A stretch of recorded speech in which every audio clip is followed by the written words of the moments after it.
నమస్తే. Welcome to పొలిటెన్ media. భక్తి భాస్కర చూస్తున్న వాళ్ళందరికీ ముందుగా నమస్తే అండి.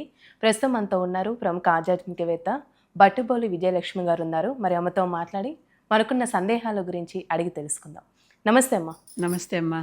అమ్మ, ఇప్పుడు మనకి 12 జ్యోతిర్లింగాలు అంటూ ఉంటాయి. అయితే చాలా వరకు చాలా మందికి కొన్ని జ్యోతిర్లింగాల గురించే తెలుసు. అయితే ఎక్కువగా తెలియని అంటూ ఏమైనా ఉన్నాయంటారా? అంటే ప్రాచుర్యంలో లేని అనుకోవచ్చు. ప్రాచుర్యంలో లేనివి అంటే మామూలుగా అందరూ మనకి దగ్గరగా ఉండేటటువంటి శ్రీశైలం, రామేశ్వరం, ఇవి రెండు మనకి సౌత్ ఇండియాలో ఉన్నాయి కదా, తెలుసు. చెట్టుకునే వెళ్ళిపోతూ ఉంటారు. లేకపోతే హిమాలయాల్లో కేదారం, ఇలాంటివి కొన్ని, లేకపోతే ఉజ్జయిని, బాగా పేరున్నవి వాటికి వెళ్తూ ఉంటారు. కాశీ చెప్పనే అక్కర్లేదు, వీటికి వెళ్తూ ఉంటారు. ఇవి కాకుండా కొన్ని కొన్ని జ్యోతిర్లింగాలు అంత ప్రాచుర్యంలో లేకపోయినా కూడా ప్రత్యేకత ఉన్నవి అనమాట. అవి ప్రచారంలో అంతగా లేవు. దాంట్లో మనకి మహారాష్ట్రలో భీమాశంకరం ఒకటి, గృష్మేశం ఒకటి బాగా కనిపిస్తుంటాయి. నాసిక్కి కూడా వెళ్తారు, కానీ నాసిక్ పక్కనే ఉన్నటువంటి ఈ రెండు పక్కనే అంటే అదే రాష్ట్రంలో వీటికి అంత ఎందుకో శ్రద్ధ చూపించరు. ఈ గృష్మేశం శివాలయం మాత్రం ఒక ప్రత్యేకమైన కారణాలకి, సాధారణంగా చాలామంది పిల్లలు పుట్టి చచ్చిపోతూ ఉంటారు, లేకపోతే గర్భస్రావాలు అయిపోతూ ఉంటాయి. అలాంటి వాళ్ళకి ఈ ఆలయం చాలా పెన్నిధి లాంటిది, పెద్ద నిధి. పెన్నిధి అంటే అంటే ఆ ఆలయంలో శివుడు ఆయనకి పూజ చేస్తే వాళ్ళ గర్భాన్ని కాపాడతాడు, వాళ్ళ సంతానాన్ని కాపాడతాడు. పుట్టిపోయేటటువంటి కొన్ని ఉంటారు కదా, కొంతమంది బాధపడుతూ ఉంటారు. అంటే కడుపు వస్తూ ఉంటుంది, పోతూ ఉంటుంది, పిల్లలు పుడుతూ ఉంటారు, పోతూ ఉంటారు, అలా నిలవట్లేదే, సంతానం మనకి మిగలటం లేదే అనేటటువంటి బాధపడే దంపతులకి ఈ ఆలయం చాలా గొప్ప పరిహారం. అక్కడికి వెళ్ళి అక్కడ పూజ చేసుకుని, లేకపోతే ఇంకా అక్కడ 3 నిద్రలు చేసో ఏదో మరి ఏం చేయదలుచుకున్నారు, వాళ్ళ పరిహారం ఎంత ఉంటుందో తెలియదు కదా, వాళ్ళ వెనకాల అదంతా కర్మక్షయం కావాలిగా. అవును. అయ్యేదాకా అక్కడ పూజ చేసుకుంటే అక్కడ ఇది జరుగుతుంది అని. గ్రుష్మ అని ఒక స్త్రీ ఉండేది. ఈవిడ మంచి శివభక్తురాలు. ఇది ఇంట్లో ఉండేటటువంటి మిగిలిన సౌతులందరికీ ఇది నచ్చటల్లా. ఈవిడ పెద్ద భక్తురాలా, ఈవిడికి అన్నీ తెలుసా అని కొంచెం ఈవిడ మీద ఈర్ష్యగా ఉన్నారు. ఈవిడ పుట్టిన పిల్లల్ని పుట్టినట్టు వాళ్ళు ఏదో రకంగా మాయం చేసేస్తున్నారు, చంపేస్తున్నారు. అటువంటప్పుడు ఈవిడ చాలా బాధపడుతుంది. పుడుతున్నారు, బతకటం లేదు, ఏమిటిది, చివరికి శివుడే శరణ్యం అన్నిటికీ, తనకి శివభక్తురాలు కదా అని ఆ శివుడు ఆలయానికి వెళ్ళి అక్కడ పూజ చేసుకుంటూ కూర్చుంది. నా పిల్లల్ని బతికించు, నాకు పుట్టిన పిల్లలు చక్కగా మంచిగా అందరి పిల్లల్లాగా పెరగాలి, బతకాలి, మంచి పేరు తెచ్చుకోవాలి అని ఆవిడ శివుడు పూజ చేసుకోవటం మొదలెట్టింది. శివుడు అభయం ఇచ్చాడు. ఈవిడికి మళ్ళీ అయ్యాక కాన్పోయాక వాళ్ళు తీసుకుపోయి ఆవిడ నా పిల్లాడిని ఒక పుష్కరంలో పడేశారు. పడేస్తే శివుడు బయటకు వచ్చి ఆ పుష్కరం నుంచి ఆ పిల్లాడిని తీసుకొచ్చి గృష్మకి ఇచ్చి, ఇదిగో నీ పిల్లాడు, నీ పూజకి మెచ్చి నీ పిల్లాడు బతికిచ్చి నీకు ఇస్తున్నా అని ఇస్తాడు. ఇచ్చేసరికి మహాదానందపడిపోతుంది గృష్మ. అసలు అందరూ ఒక్కసారి తెల్లబోతారు, ఇలా పారేసిన పిల్లాడిని కూడా తీసుకొచ్చాడు, నెలలో పారేసిన పిల్లాడిని అని అందరూ కూడా శివభక్తులు అయిపోతారు. అందరూ ఈ కృష్ణ ప్రత్యేక భక్తురాలు, చాలా మనసుతో దేవుణ్ణి పూజించింది అనేది నమ్ముతారు. ఇక నమ్మి ఆవిడకి గౌరవం వచ్చింది. ఆవిడ పిల్లడంటే అసలు అందరికీ భయం, భక్తి ఏర్పడ్డాయి. శివుడు అంటే గొప్ప విశ్వాసం, నమ్మకం, భక్తి వచ్చేసాయి. అందరూ కలిసి ఆ శివుడిని పూజించుకోవడం మొదలుపెట్టారు. అప్పుడు కృష్ణ అడిగింది, నాలాంటి తల్లులు ఎంతోమంది ఉండొచ్చు కదా, అలా కడుపుకోత ఉన్న తల్లులకి పిల్లల్ని బతికించడం కోసం నువ్వు ఇక్కడే వెలిసి, ఇక్కడే మా కోసం నువ్వు ఉండిపో, మేమందరం పూజ చేసుకుంటామని అడిగింది. అప్పుడు గృష్మేశ్వరుడుగా, ఆవిడ పేరు మీదే, దీనికి గృష్ణేశ్వర్ అని ఇంకొక వేరే నామాంతరం కూడా ఉంది ఆ ప్రాంతానికి. గృష్ణేశ్వర్ లేదా గృష్మేశ్వర్, అమ్మాయి పేరు గృష్మ, ఆ భక్తురాలు. ఆ గృష్మేశ్వర్ శివలింగం అని అది ఉంటుంది. ఈ శివలింగం ప్రత్యేకత ఏంటంటే అసలు చూడంగానే మనకి అసలు వెళ్ళంగానే అది చాలా పురాతనమైన ఆలయం అనేది స్పష్టంగా తెలిసిపోతుంది. మహాదేవుడికి సేవగా అన్నట్లుగా బయటకు వెళ్తూనే బోల్లెడు గోవులు, ఆ గోవులకి గోవులకి చారా పెట్టండి అంటూ బోల్డంత మంది ఆ గోపాలకులందరూ వచ్చేస్తారు.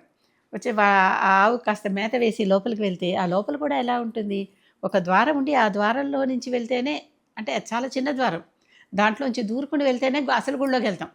ప్రాకారాలుగా ఉంటుంది. ఆ ప్రాకారంలోంచి లోపలికి వెళ్తేనే వెళ్తాం.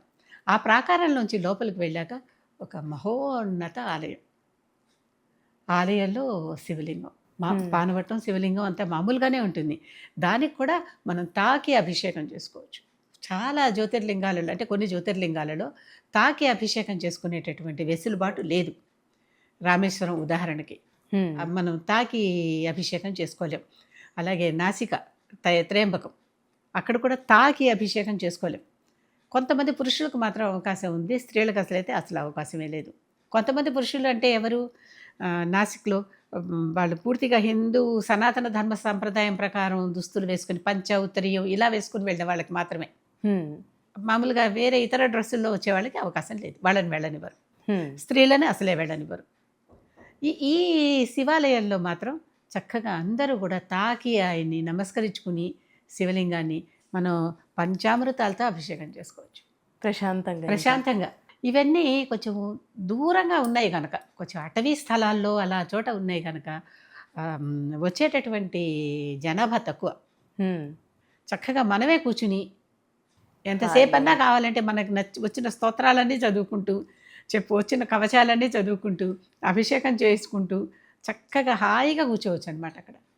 అలాంటి ప్రశాంతమైన ఆలయాలు ఇవన్నీ. అంత పెద్ద ఆలయం కనుక అసలు ఎక్కడ మనకి ఏవి ఒక ధ్వని కానీ రణగుణ ధ్వనులు ఏవి వినిపించవు. హ్యాపీగా కూర్చుని అభిషేకం చేసుకోగలిగేటటువంటి ఆలయం ఈ గృష్మేశ్వర్. ఈ గృష్మేశ్వర్ కనీసం ఒకసారి చూస్తే బాగుంటుంది. అంటే మన పిల్లలకి ఆయుష్ కదా, పుట్టిన పిల్లలకి ఆయుష్, లేకపోతే ఇలా పోతున్న వాళ్ళకి ఆ మరణాన్ని ఆపటం. అంటే సంతానం గురించి అంటే ప్రత్యేకంగా ఇక్కడ అనుకోవచ్చు, శివుడికి సంబంధించి.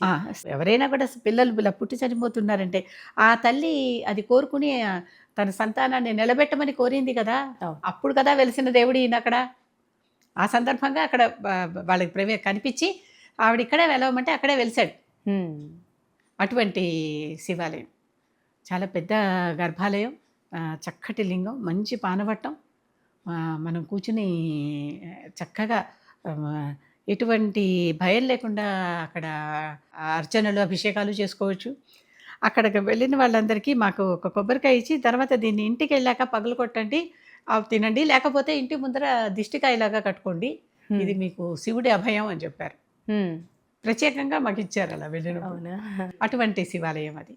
ఈ శివాలయాల్లో గృష్మ పేరుతో గృష్మ సంతానాన్ని రక్షించాడు కనుక గృష్మేశ్వరుడిగా వెలిసిన దానికి ఆ పైన ఉన్న శిఖరం మీదంతా ఇంద్రాది దేవతలంతా ఆ శిల్పం అమ్మ, బ్రహ్మాండమైన శిల్పం. అది అసలు వాళ్ళే కట్టించారు గోపురం అంటారు. అలాంటి దేవతలందరూ ఉన్నటువంటి ప్రత్యేకమైన శిల్పం. ఆ లోపల పెద్ద ఆలయం, ప్రాకారాలుగా, ఒక ప్రాకారానికి అయితే ఇంత హోల్ ఉంటే అంత హోల్లో నుంచి మనం లోపలికి వెళ్ళాలి.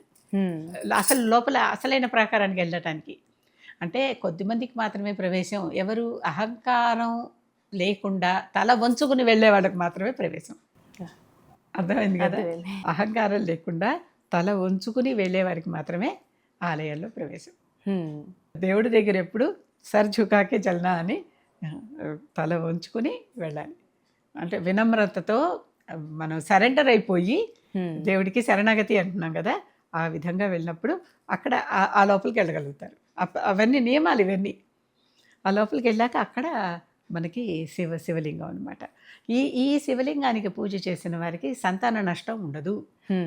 ఇది చాలా అందరికీ ప్రాచుర్యంలో ఉన్న విషయం కనుక ఎవరైనా ఇలాంటి ఇబ్బందులు ఉన్న వాళ్ళు ఎవరైనా ఉంటే వాళ్ళు తప్పనిసరిగా అక్కడికి వెళ్తే సంతానం కలుగుతుంది, నిలుస్తుంది. సంతానం నిలవాలి కదా, మరి పుట్టిన వాళ్ళు ఉండాలి కదా. సాధారణంగా ఇలాంటి కేసులు కనిపిస్తూనే ఉంటాయి మనకి సమాజంలో ఎంతోమందికి. అలాంటి వారందరికీ ఇది ఉపయోగంగా ఉంటుందని ఈ విషయం ప్రత్యేకంగా చెప్తున్నా. ఈ మహారాష్ట్రలో ఉన్న జ్యోతిర్లింగాలలో ఇది కూడా ఒకటి. ఈ జ్యోతిర్లింగాన్ని మనం జాగ్రత్తగా చూసేటప్పుడు కొంచెం ఈ గృష్మేశ్వర శివలింగం దగ్గర కొద్దిగా అడవిలో లాగా ఉంటుంది, విసిరేసినట్టు ఉంటుంది. బస్సు ఫెసిలిటీస్ అన్నీ ఉన్నాయి, చుట్టుపక్కల పల్లెలు కానీ అవి తక్కువగా ఉంటాయి. భీమాశంకరానికి ఒకటి, దీనికి ఒకటి, అంత మనకి చుట్టుపక్కల ఎక్కువ జనాభా కానీ జనం తిరుగుతూ అలా కనిపించరు, నగరవాసంలాగా కనిపించదు. అలాంటి చోటుకి వెళ్ళేప్పుడు కొంచెం నలుగురితో కలిసి వెళ్తే మనకి ధైర్యంగానే ఉంటుంది. అక్కడ పూజారులు ఉంటారు, వాళ్ళు చక్కగా మనం ఏ పూజ అడిగినా చక్కగా చాలా నిదానంగా శాస్త్రోక్తంగా చేస్తారమ్మా. వాళ్ళకి వచ్చేటటువంటి భక్తులు కూడా తక్కువ కదా కనుక వాళ్ళు వచ్చిన వాళ్ళని చాలా చక్కగా ఆదరంగా చూసి అన్ని రకాల పూజలు అనిపించేంత వరకు చేస్తారు. ఇది నలుగురు తెలుసుకుని వెళితే బాగుండని నాకు ఆకాంక్ష. ఎందుకంటే బాధపడుతూ ఉంటారు, సంతాన నష్టం అవుతుందంటారు, డాక్టర్ల చుట్టూ తిరుగుతారు, ఇవన్నీ ఏం పని చేయట్లేదు. మామూలుగా ఎవరైనా మొట్టమొదటి వెళ్ళేది డాక్టర్ల దగ్గరికి కదా, తర్వాత ఇతర పూజలు చేయిస్తారు, బాబాల దగ్గరికి వెళ్తారు, వాళ్ళ దగ్గరికి వెళ్తారు, ఏవో రక్షలు కట్టించుకుంటారు, అన్నీ అయిపోతాయి. వాటితో పాటుగా ఇది కూడా చేసి నమ్మి చేయండి, శివుడు కరుణిస్తాడు. చాలా చక్కగా తెలియజేశారమ్మా, ధన్యవాదాలు.